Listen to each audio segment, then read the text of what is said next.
селото е постанало така. Ние, като сме слушали от старите, де, това е било това чисто.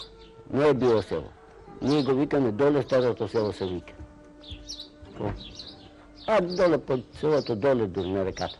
Там се вика старото село. Ама тия били някои братя с стока. Имали са овци и поканили. Падаре що бил. Тузи не бил. Такова. Поканили го там, насти го. Ама он ка се понапил, имал четирката по-младеде поставили от братята, ка стрижали овците и ка го начинили там, ка се напил, взел да пофата детето. Това момичката ще. Ама той погледал, докривел му на брат му. Ако реко, абе баче вика. Де бе неговата мача. За това да сме го канили, за да си играл, вика, с нашите деца.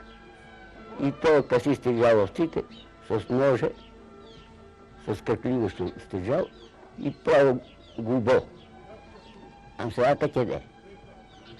Вика, измислили и го турили в овкоцината. Дека ранили бишката там, турили го в овкоцината, ама он, како турили там, после дошел некој ловджија. Тамо кај настигваат,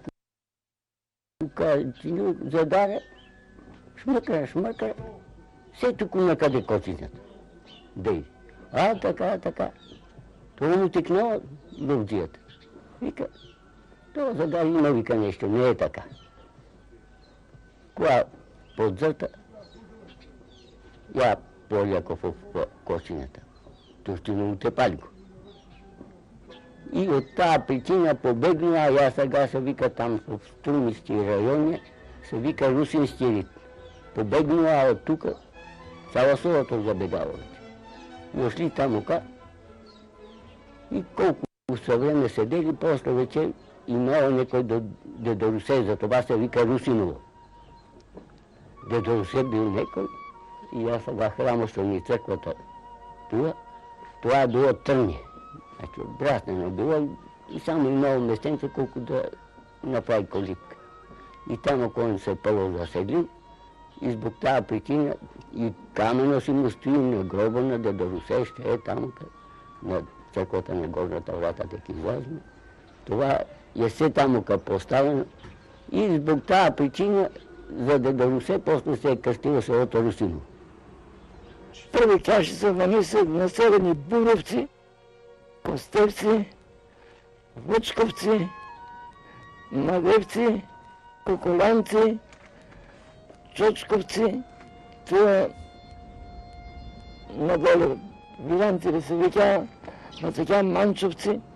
Най-първата каща, кога е заминал Дамян Гуев, е била Манчовска каща. Кога е убиен това 6-та година на година. Това е била Манчовска мала, това е. Това местност се вика на така, се вика Сватински, така се вика Бошкова круша. Оттам дека е Болоболо, се вика Бабин град. Надолу се вика Чонго. На така се вика Старото село, на там се вика Разлово. Селото е било много маленко, сега се прошижило, аз го запомних, селото беше наполно. И беше много по-сиромашко това селото, само много беше разбиено с стошарство. И аз имах над 120 овци и 15 голи, а дет ми имаше 300.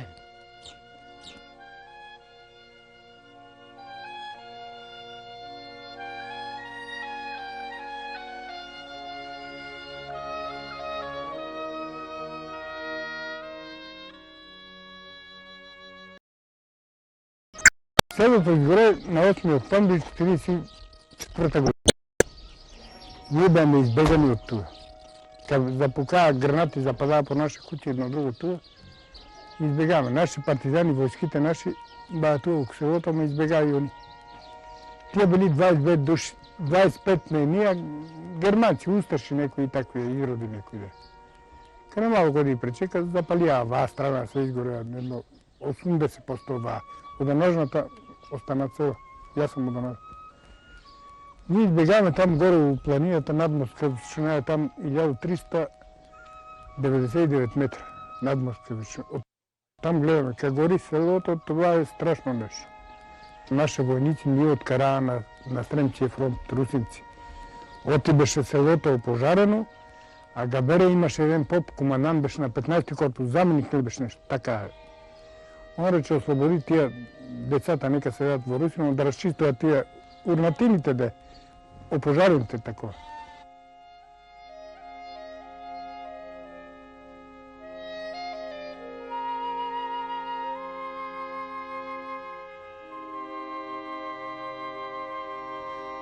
Се наоѓаме во селото Русиново, каде што е роден еден од најпознатите војводи на Македонската револуционерна организација до крајот на 1903 година, Никола Петров Русински.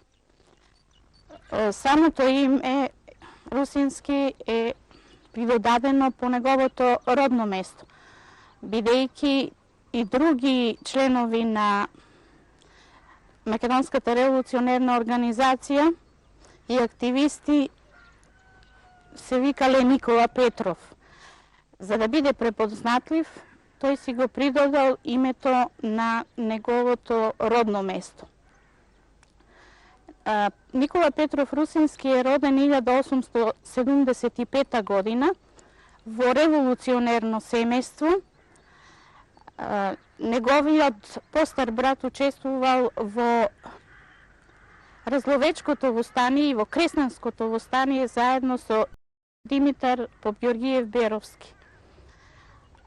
Никола Петров Русински завршил основно образование во своето родно место, меѓутоа не сакал да остане со тоа образование, а немал средства за да продолжи понатаму, бидејќи останал сирак на 1 година и бил принуден сам да се пробива во животот. Многу рано заминал од родното село во Цариград, каде што останал 2 години, сам се дообразувал, а потоа во Софија преминал во 1895 година, се запишал наредната година во военото училиште во кое учел пред тоа и Гоце Делчев, стекнал солидно воено образование, влегол во Македонската револуционерна организација меѓу првите револуционери. Многу рано се запознал со Гоце Делчев. Тој е еден од првите војводи на Македонската револуционерна организација, односно член и војвода на првата чета на Македонската револуционерна организација, која била формирана во летото 1897 година и преминала на теренот на Малешевијата. Тука дошол и Гоце Делчев. Ова чета била прва чета после донесувањето на одлуката за формирање на Четничкиот институт, односно вооружената сила на организацијата. Со оваа чета во Малешевско се движело околу 2 месеца, се обиделе да одземат пари од богати турци за вооружување на понатамошните револуционери, односно четници. Така, првиот обид го направиле во едно кочанско село Буковци, а потоа и со гребнувањето на Струмичкиот бег Назим. Никола Петров Русински одиграл голема улога при гребнувањето на овој бег, бидејќи доста му било познато местото, односно околијата на Струмичко. Тамо неговите постари, а и тој самиот одел на пазар. Комуникацијата била многу блиска меѓу овие села од оваа страна на Огражден и од јужната страна во Струмичко. Никола Петров Русински во наредниот период се запознава уште со еден познат македонец, социјалист, еден од првите социјалисти, Васил Главинов, и станал исто така еден од најдобрите негови другари и соработници.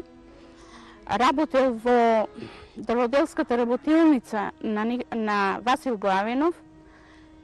Се согласил во 1900 година како социјалист да замине во Битолскиот окружен комитет, односно во Битолската окружна револуционерна организација, и внатре во Македонија како група социјалистичка да влезат во Македонската револуционерна организација. Никола Петров Русински е еден од најагилните организатори на првата социјалистичка конференција во Македонија, во близината на Крушево, односно во околината на селото Житоше, во почетокот на 1900 година.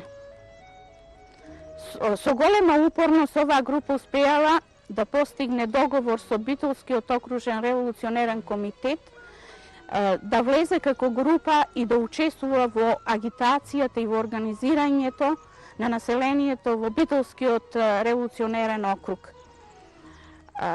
При договорот со комитетот Никола Петров Русински добил назначување како војвода во Демир-Хисарско и Крушевско, тамо да формира околиска чета, но истовремено да подготви и други војводи за Демир-Хисарско, Крушевско и Кичевско.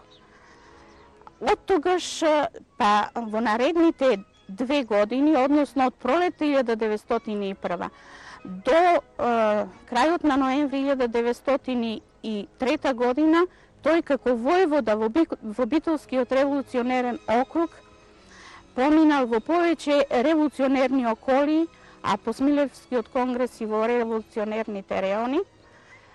Освен во Демир-Хисарско, кај што подготвил 5 војводи и ги оставил во Крушевско, Кичевско и Демир-Хисарско, Никола Петров Русински во тек на 1901 година е назначен за Прилепски околиски војвода, односно војвода на Прилепската револуционерна чета.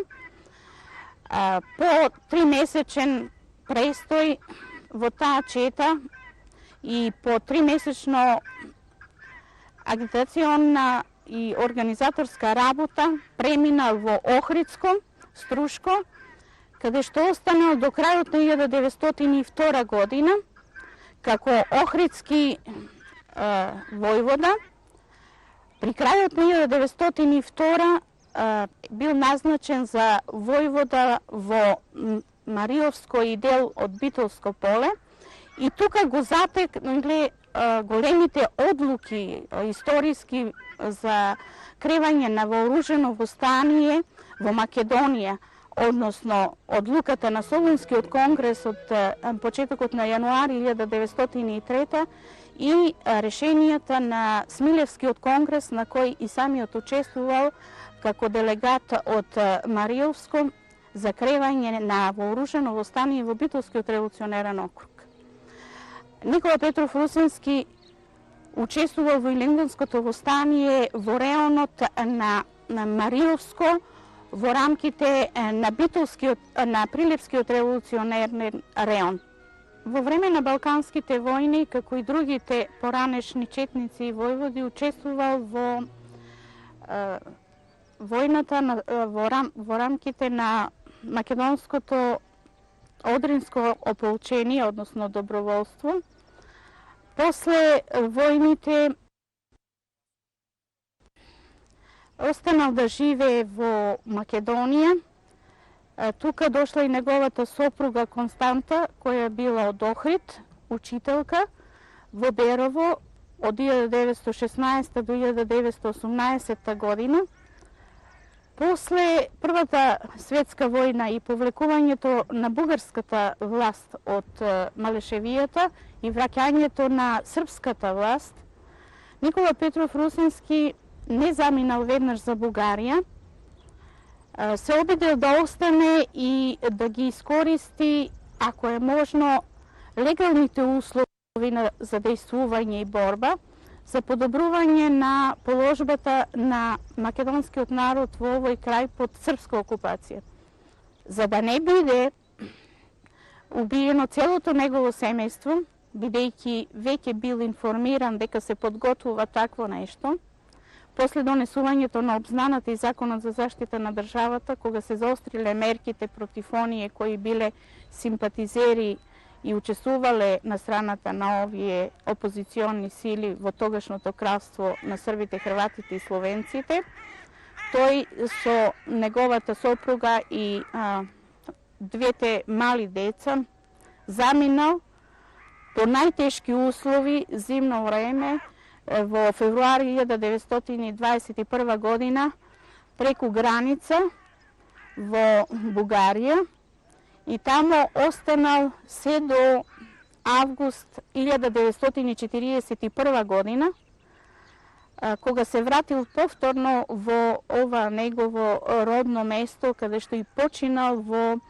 раната пролет 1943 година. Јас да кажа за Никола Русински, и дојде човеко многу оскуден, нема и на дека диви. И ние си спиеваме на заран рано и он дојде. Вика татко ми, јас не подпирам отворено, навалиме оѓине, нагреја се и вика така. Нема на каде да ида, вика мислих, кида кон тој човек, дека ми даде една куќа да живее. И ние понаправиме му обед така, вика татко ми, јас не мога, вика, туа да живее, шоти само 2 соби имам. А ни еден човек има, вика се Герасим Зелнички. Он беше си нападил домаќинката. И спавинаме и го прибираме ние катамука. Вика така, нема кој ни да ми опере дрешето, ни ништо. Па јас не бех ни женена уште. Вика татко ми, ние ќе те перем и леп ќе те месим. И ме прибраваме го човекот, таму дојде кон тој човек. И имаше пиштол. Никој не го знаеше. Па јас дете, не ми не текнувал ни за пиштол, ни за такви работи. И книги имаше, скуфарје си носеше, дрещички, нешто това, но. И си прибраа го човекот там, арно беше, меселе му лепа, опери му дрешето, се, ама кога се поболи, вика така, иди кажи на баща ти, од сам болен. И јас ода и викам, татко, дедо Коле се разболел чукарски, викам, рече, диеш по доктор. И спадинам и јас с него па. Спадинам тамука и оде татко ми по доктор. И он додека да дојде доктор, он даде душа.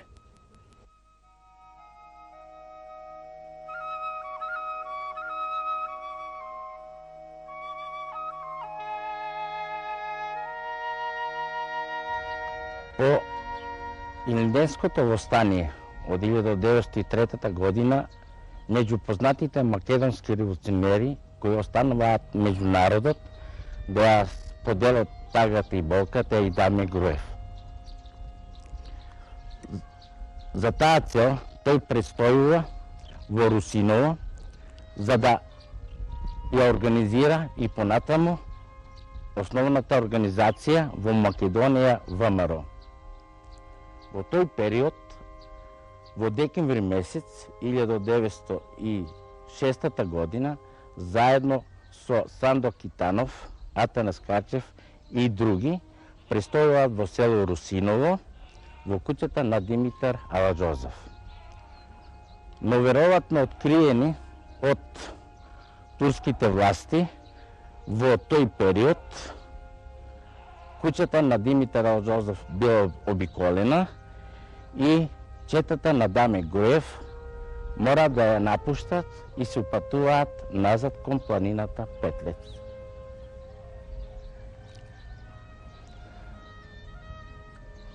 Во преминот преку Риот биват ранети и тројцата револуционери, меѓу кои Сандо умира на лице место, а Атанас Качев и Даме Груев ги продолжуваат своите движења кон врвот на планината Петлец.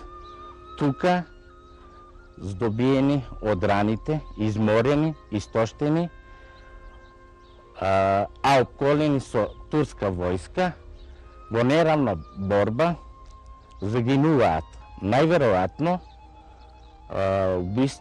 загинувањето е резултат на меѓусебно самоубиство.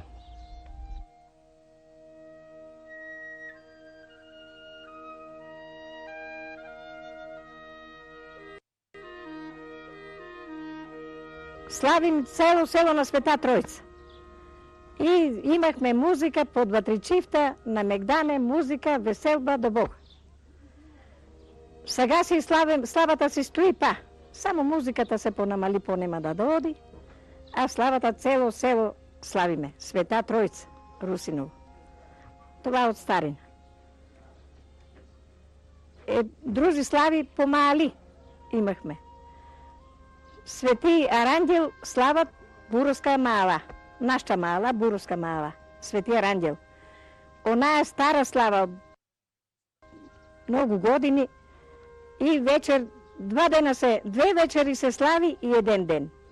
По вечерката, според празнико, на Свети Арангел, според празнико, слава има, цело село се важи на таа мала. Утре президента има. И утрата вечер таа слава. Истата слава. А малата, што се слави Света Тројца, панаџии месувахме колачета и носиме на црквата и ден денеска и попојот повија. За слава. Славиме и друзи. Чукарска мала, Света Богородца, Чукарска и Богородца се славиме. Па Свети Никола, па Свети, така помали са тия слави.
Още от 49-та година, като почна, и почна вече да влязат по некакво в колективо. Като доброволци, кои беа, като членове на партия, на такви работи, кои беа, они се признаат доброволци по колективо. Ама вече от 49-та, при края на 49-та и 50-та година, почнаа вече па нас да не повечко тормозат, за да мораме да влезем в колективо. Ама ние така работиме в колектив. По групи стално ни муабето оти не е лесно това. Земалти стоката, земалти житото, земалти други работи. Това, що си е твое било, немаш право на него, тук ти го отземат. И ставно се групираме што да правиме. Како да правиме, што да чиним. И почнаваме па ние си одржаваме конференции за да мора да бегаме. Арно, ама што бива, тргнаваме веќе од тука през планините и стигнаваме на Грција таму, един ден. Тие беме околу 21 човек беме. Што идеме за Грција.